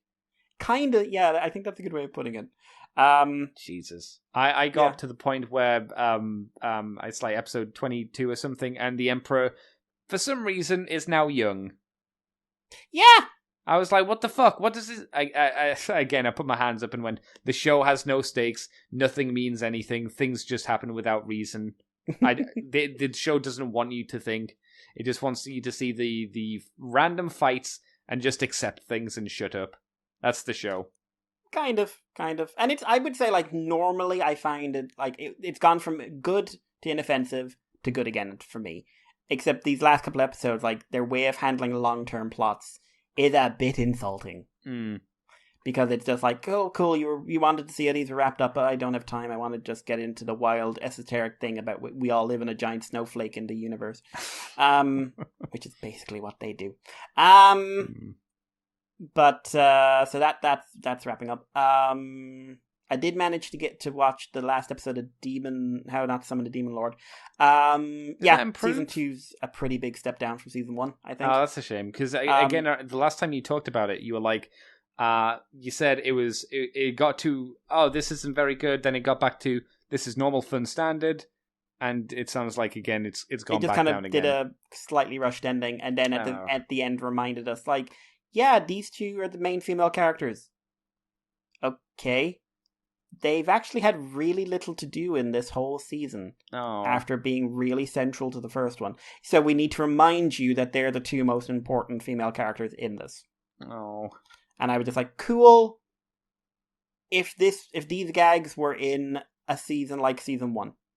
And like, I've rewatched season 1 a couple of times. I enjoy it. Like, it's a lot of fun. And I do get a lot of kicks out of the fact Pecora shows up in the middle of all this. But because I just like her perspective, I would love if like you just had her like commenting midway through everything. But yeah, it was all right. Like, we'll see if they do a season 3. I'll give it a go. But would you describe this more as almost feeling like an OVA from the sound of it? An extended OVA would be the way to put it.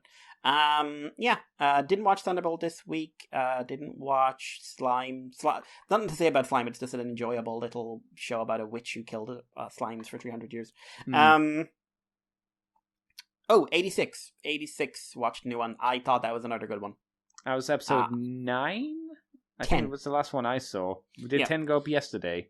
10 went up yesterday, yeah. Okay, I haven't seen that one. I'm liking where 86 has ended up. I definitely am liking where 86 has ended up.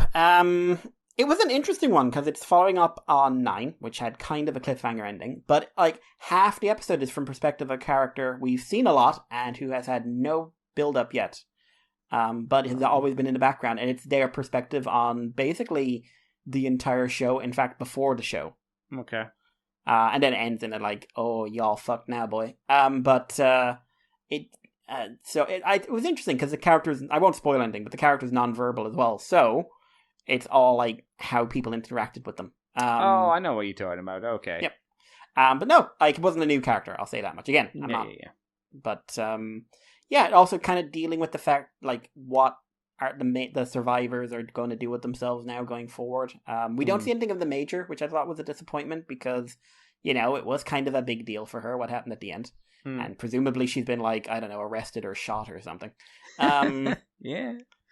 So I'm very curious to see where that's going. But I ended up really liking 86 in the end. It's still my original things of, like, there are ideas I wish they'd done instead, but for what it's evolved into, once you got past the exposition phase of the story, I'm liking the emotional side of things. I think it's interesting.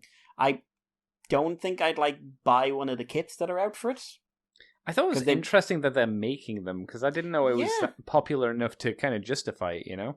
Yeah, well, I know the light novel's been going on for a while, so maybe really? the light novel, because, you know, light novel, I think is like 3 or 4 volumes ahead of where we're going to be. And this is getting a second season. They've confirmed that already. Okay. Also confirmed, since I'm talking seasons, Shield Hero is coming in October. Yes, I think me and Jai were talking about that at some point this week. Yeah. So that's good. I want to talk to people again, but I keep forgetting, and I've been very tired lately. But, so yeah, 86, I think it's worth watching. But yeah, Vivi is my big thing, and when I've got my head straight and I've got the time and the energy, I am definitely dedicating a day to catching up on that. You should, it's good. I like it. If nothing else, it's fucking gorgeous. Yeah. Like, hey, the guy who did ReZero decided to do another thing. That's not fair. That's not fair at all. I'm curious to see if it's still kind of a sleeper, because I knew when I was like up to date in all the episodes, it was kind of seen as like, oh, what an amazing show, no one is watching. Oh, episode 12's up. Good. I can watch that tonight for bed. Everyone dies. Vivi eats Matsumoto. That's what I'm predicting happens. She eats him and gains his heart. Worst thing about the show, Matsumoto does not stay in the bear costume. No, I much prefer him as a bear than a cube. I'm sorry. It's one of those things where it's just like, I mean, yeah. Yeah, it makes more sense for him not to be in a teddy bear, but he was better as a teddy bear. Yeah. It made him creepier, I'll say that much. He seems nicer as the cube, weirdly enough. Yes, I would agree. But, yeah. How many episodes? They're going for 13 episodes in that show. So it's one left, basically. Mm-hmm. All right. Yeah, that was my week, really. I got some pre-orders came in, but they haven't shipped yet. Oh. So, but they're paid for and everything else, but they just haven't shipped. All right. When are you expecting them? Probably it won't take long, right? Because they're coming from Ireland. No. So. Yeah. One will probably be this week. I don't know about the other two. Ooh. Still waiting on my Death Side. That got shipped from HLJ like a week or two ago. Still no word on that. But my pre-order for Death Side didn't get fulfilled. Oh, I think you pre-ordered after me as well, which is a little annoying. I might have paid first though. I doubt it, because my thing is like if you put on a pre-order, it just pays straight away, you know. Just auto does it. So I paid and it said shipped, so I'm just waiting to see what the story is. Do you have you got a 30-minute mission kit yet? No, still need to pick one I like, and Okay. I don't. I think I might get. I'm going to get one. I just don't know which one I will get. And like, all right. I don't know. You're not the boss of me. There's a little girl robots coming out soon, and then the women ones, the anime girl ones, which are coming out later on this year as well. Yeah, the full-on anime girl versus the female robot bodies. Mm-hmm. I like how one of the optional upgrade sets for one of them for the female ones is just a bigger boob body, blue lines around it, and it's just bigger boob lady with an open window chest. It's like, oh, okay, fair enough. This is the way we're going. Fair enough. This is the road we're going down. This is the market. I understand. I have a feeling they'll have creepy sticker eyes though, because that's what like female anime girl model kits usually have, creepy eye stickers. That's what like put me off of getting May from Build Fighters. Oh yeah, I really like May. I think she's an amazing character, and I really like her design. But I really do not have the skills to paint in her eyes, and those would end up real damn creepy looking with the stickers as they're flopping off. The good thing about the May is at least she comes with her robot head as well for the doll, yes. So it does kind of mean that you can just have her like that. So that's okay. Robot eyes though, I think, as well. No, they're just stickers. Yeah, but that's what I mean, like the sticker. No, I mean eyes. they're not like anime girl sticker eyes though. They're just normal stickers. Oh no, but like they're still. Although I think they're lined, so they might be easier to paint. Yeah, they'd be a lot easier to do. Hmm. And it's just one color of green rather than human eye color. Yeah. But Yeah. Build Fighters, I really like it, or Build Divers Re-Rise, I should say. I really, really like that show. But yeah, that was me really. All right, cool. What have I been up to you didn't ask? Well, let me tell you, Mikey. I talked about some of the anime that I watched. I also watched the Spider anime last night, episode 22. Do you remember, Mikey, the last time I talked about the Spider anime and I said it was a bad episode? I remember that we once looked at some clips from the bad episode, and I nearly started crying. Now, remember, that was only the last part of the episode, right? Yeah. Well, episode 22 is consistently bad, but not as bad as that episode. So, what would you prefer? Would you like an okayish animated episode for most of it, and then just in a horrifically bad bit at the end? Or would you want a consistently bad the animated episode, but not as bad? How was the writing in the consistently bad one? Well, it was mainly a big fight, so...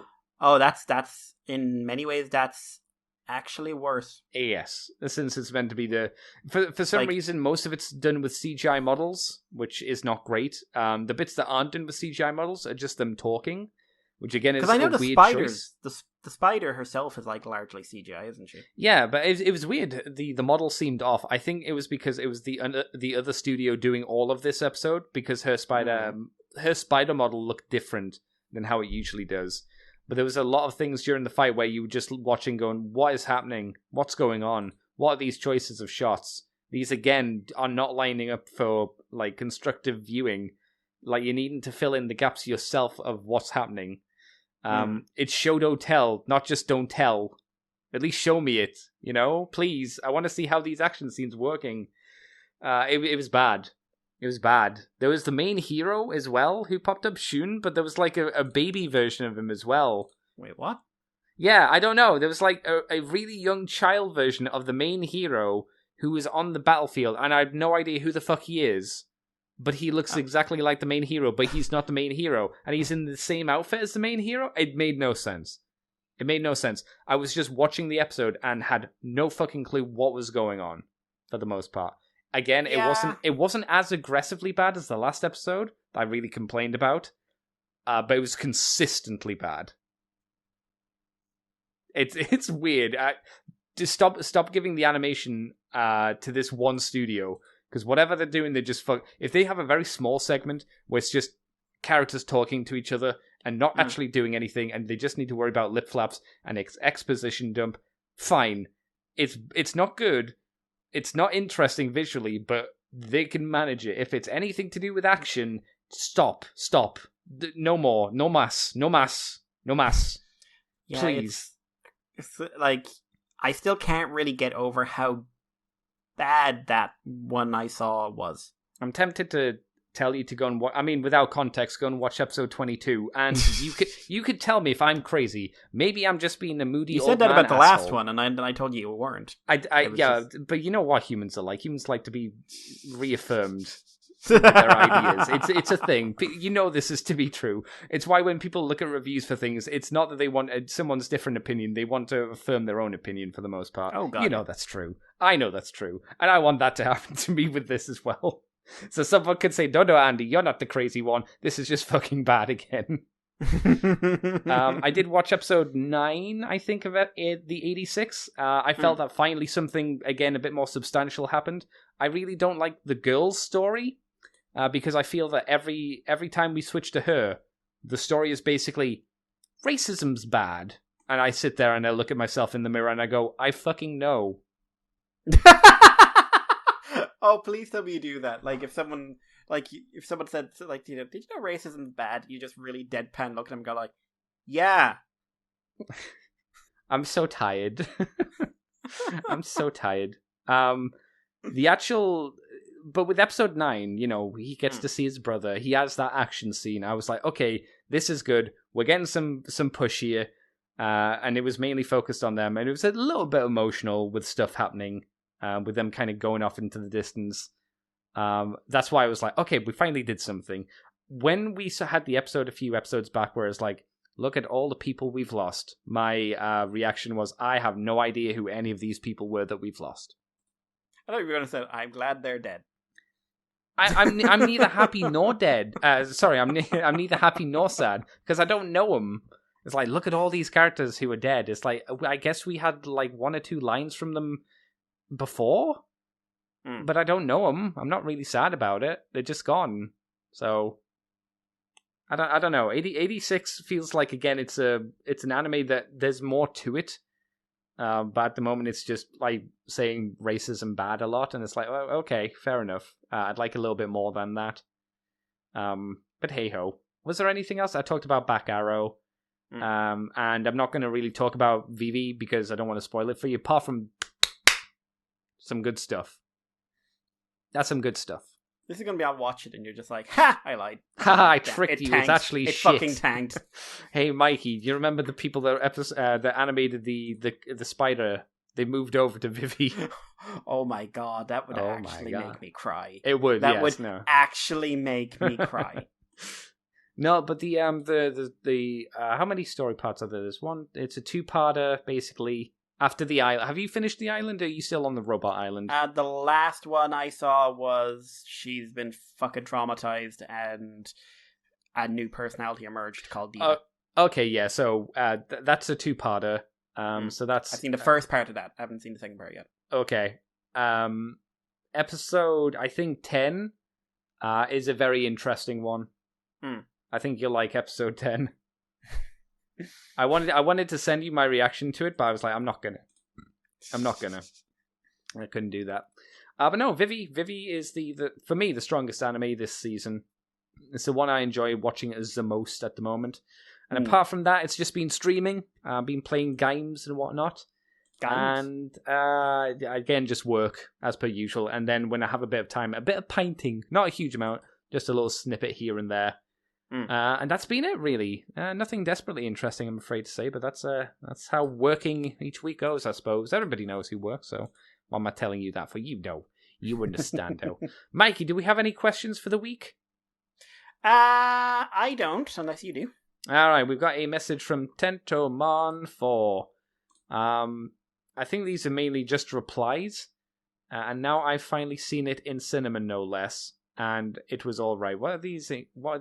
These are comments on something. Let me see what these are comments to. We need context, man. Give us context. Okay, context for and now I've seen it in finally seen it in the cinema, no less, was to you and Jason talking about Godzilla versus Kong. So he says it was all right. It was very good. Shut up.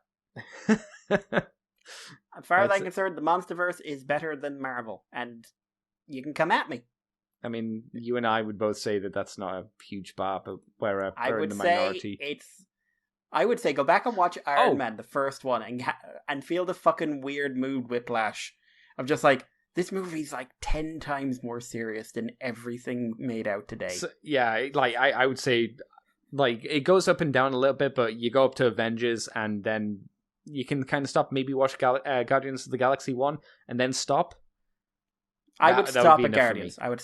That would be my last one, because the Guardians was, okay, we're doing the wacky, fun movie, but it's the one where they did it on purpose. Yeah, and the problem is the comedy just stayed on that for every single movie afterwards. I lied, though. There was something else I started doing this week. Rewatching Earth's Mightiest Heroes.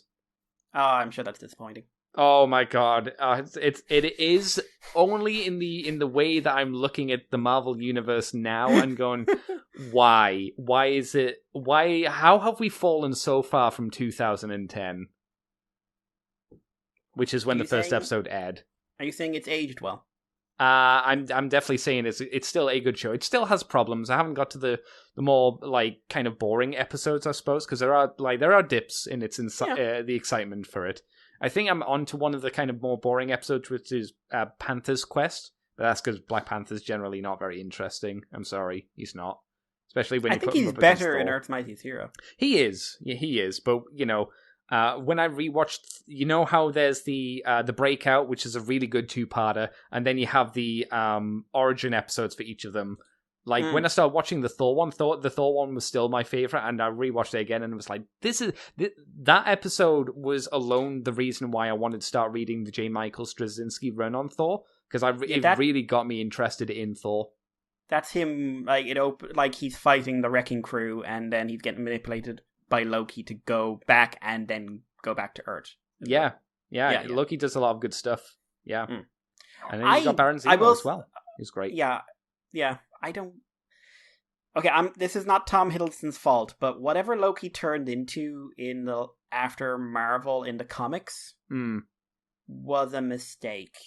Yeah, he's a jokey guy. He's not a villain. He's never a villain. They actually did a really cool thing with like Kid Loki and everything else. I think that whole arc was good. Yes, that was very fun. Yeah, and made sense because then he was against older Loki as well. Yeah, and then they matured him up, but he was still basically like... He was a mix of the child Loki and the older Loki, and it was a bit more complex, and that worked. Yes. And then they took him out of the Young Avengers story, gave him his own book, and turned him into Marvel Loki, but more charming and witty. I mean, I didn't like the fact that he was part of a team, but I understood why he was part of a team. But I would have preferred him to just do his thing on his own. Yeah. But then, like you say, he became the Marvel Cinematic Universe of Loki, but then so many characters did. I think the only improvement to a Marvel comic character to a Marvel Cinematic Universe character was Iron Man into what's his name? Robert Downey Jr. Robert Downey Jr. Yeah. I think that was the only one that was an improvement where you go, okay, Tony Stark before Robert Downey Jr. He had Devil in a Bottle in the 1980s. I think Devil in a Bottle is very important, and I think it's good for what it is and when it came out, and for it kind of handling alcoholism. Absolutely. That's great. But the actual character of Tony Stark, I remember 90s cartoon Tony Stark, and me just being like, I don't care about the man. I just think he looks cool as a robot, and that was generally my impression. Yeah, and I like Well, the second season 1 was very... it was flat 90s intro. Yeah. But I liked all the... Iron Man. Even people who were back there in the day don't remember what season 1 Iron Man was like when he had the team. It was very, very flat. I wouldn't say it was bad. It's just incredibly flat. And Scarlet Witch going, sha-la-la. Yeah. Oh, yeah. Yeah, because she had the short hair, didn't she? And she was... dating Tony, or was it Spider-Woman? Oh, she was fucking Tony at one point. Because it was either her or Spider-Woman was actually dating him in that. It always confused me. Spider-Woman always confused me because she was in, like, Venom colours. I was like, what the fuck is this about? I didn't even know who Spider-Woman was. Spider-Man? Yeah, that was another thing. At the time. Yeah. I got to see Hawkeye. Who was the guy with the axe, with the red eyeliner? With the big purple shoulder pads. White hair. Purple cape. He could, like, cut through space and time or something. Was on Tony's team. Oh, God, I have no idea. Iron Man animated. Because there was him. I can't remember who he was called, though. He would have been a low-tier dude. He would have been, like, a lot of them. Like... Yeah. Yeah. Like a lot of them. Hey, Dread Knight is a high-end villain in the Marvel Cinematic Universe, Mikey. Cool. Everyone likes Dread Knight. I'm just going through. So, Scarlet Witch, Spider-Woman, Sentry? Maybe? No, it was Sentry. Yeah, it was Sentry. But not the Sentry. No, not Sentry. Century. Oh, him. Okay. According to this, anyway. Oh, that's him. Yeah, Marvel character who was in Forceworks. I'll take your word for it. I've never heard of it. Forceworks was a team inspired by the cartoon. You should have just left it at they were a team. They were a team. Yeah, who showed up in Civil War for their crimes. Oh, well, you know. The parts of Civil War that are interesting. The idea is not terrible. Oddly enough, I'd say probably the Marvel Cinematic movie is better than the comic. It's not great. It's the worst Captain America movie. Maybe. Because I will stand by Winter Soldier is a good movie. No, actually, Captain America 1 is the worst Captain America movie. I would put Captain America 1 as my least favourite Marvel movie of that era. I think it's from that era, pretty yes. dire. Yeah. I know a lot of people put Hulk down, but I think Hulk at least hit a middle ground of meh. Yeah, it's a meh. It's a meh. It's not movie. Annoying, and I found Whereas the first Captain America annoying. I would put it down as legitimately bad. Yeah. And I think Winter Soldier was great. I love Winter Soldier. I think Winter Soldier, in retrospect, has more writing issues than you might notice on first time round, and I've only watched it round once. I still enjoyed it, but I remember hearing people say that the pace on it is the thing that really hooks you as a person, because there's always something happening, like almost too much. It's always keeping you going. But to its benefit, because you're not able to kind of process some of the things that go on. Yeah, no, I'd agree with that. I do think it is the last cinematic experience I had with Marvel where I was properly invested. Oh, when I came out of it, yes, I would agree. Yeah. And then there was Joker, and I was like, this is a good one too. Did you not like Joker? Joker is one where I see why people like it, but for me, it's never connected with me. I never thought it was as clever or as deep as a lot of people said it was. I think it's probably the best DC movie, but I think that is like saying you're the best of a bad bunch of apples. No, 100% true. But Except Shazam, I'll take until it. Shazam came out, which I just think Shazam is good. I'll take it. Joker is I'll take it. Like, yes. Shazam was the movie that caught me off guard, where I went to see it because I had nothing else to do. Went in and came out and just like, oh my god, I actually like this. I remember enjoying it, but I wouldn't say I loved Shazam. But I was like, I'll definitely take Shazam over what the other stuff is. I laughed where I was supposed to laugh. Yes, not Whereas just inanely at everything. Like with Aquaman, that was so dumb it's fun. Like, it's bad, and there's this one really great horror shot. Yes. And there's a kaiju in it. And yes. apart from that, it's pretty bad. It's very stupid, yeah.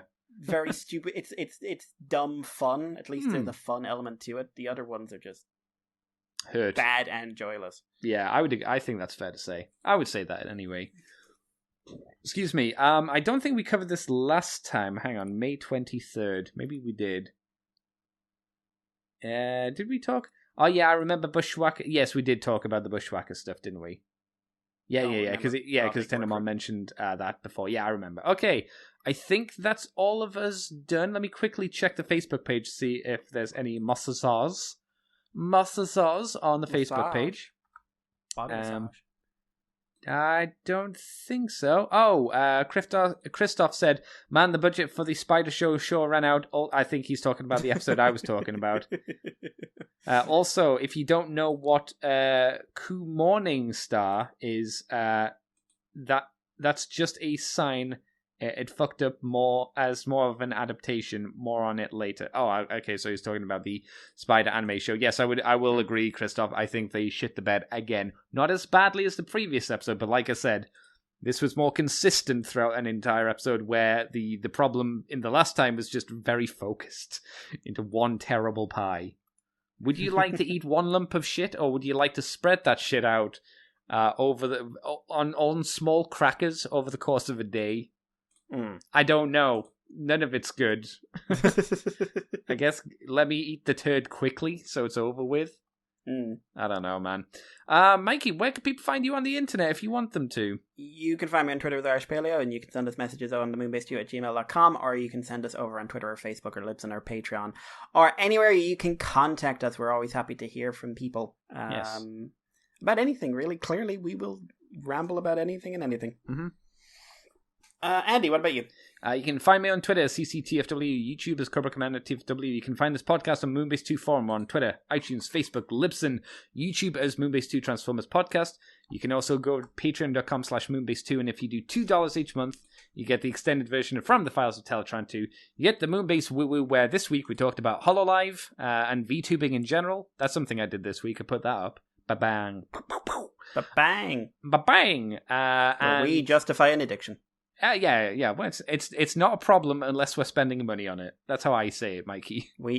And I'm too cheap to spend money. Yeah, that was it. Like, if we had spare cash going on, I guarantee one of us at some point would have done it for one of them. I don't think I would have, but if we lived in Japan, I would have bought some merch probably. Yeah, or if like Pikami did something, you would have done it. I don't think I'd simp. I don't think I'd give money You would. online. No, I wouldn't. Because I'm I think Mikey, you might. I think you're underestimating how much of a cheap bastard I am. I think you might if there was like I said. I definitely think if like you would have some product. I would have a product if I could Yeah. get something physical. Yes, if it's just me giving money, no. You 'cause I'm too judge cheap. me for the horror I had when I realized they were doing a Figma version of Miko and an Android version of Miko. Yeah, because that's £70 or Don't- £80. That's I like why. Nendroid. I like Nendroids in general, and you can get a sniper rifle for them. But that's a different conversation. But That's where the mocking comes from, because I know how much Figmas cost and how much Nendroids cost. Yep. There is no cheap option with that. Andy, I'm going to have to buy a Shattered Glass Megatron. Then I'm going to have to buy a Nendroid of Rika to go with it. Maybe then I'm Figma. probably going to have to try and track down the Figma of Yeah. Rika while also trying to track down the Figma of Akane. Yeah, I that's already true. have problems. Too many. We all have problems. You can find me on Twitch as well at CCTFW. I stream from 11 o'clock each evening, and I play video games and whatnot. And ccbunker.weebly.com if you want to get us that way. I think that covers us then, Mr. Mikey. We're done for the night. Thank you very We much are for coming, done, Mikey. son. I hope your brain stops throbbing and stop expanding and squashing. I would like that too. Yes, I hope it can cool down now the death ball has gone for the day.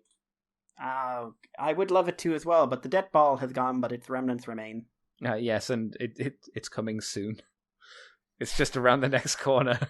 You're just staring up at the sky in the middle of the night, like 3 o'clock in the morning, just staring, just like, you bastard, I know you're there. You know, what I the know sun, you're there! You know what the sun is? You know that the meme from Tom and Jerry where he's like going behind the door going, that's the sun, because he knows he's coming back. Like, you're in me power now.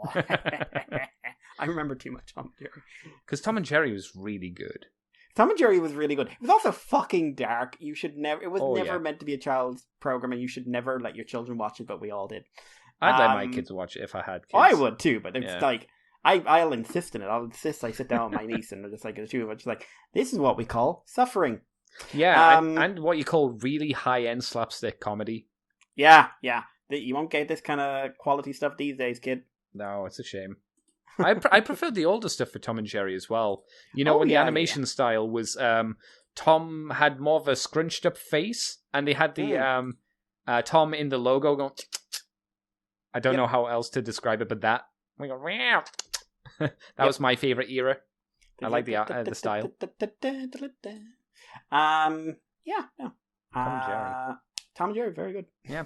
Well, until next week, everybody. We will catch you guys next time. Bye bye, everybody. Please tell me someone's out there. I'm so lonely.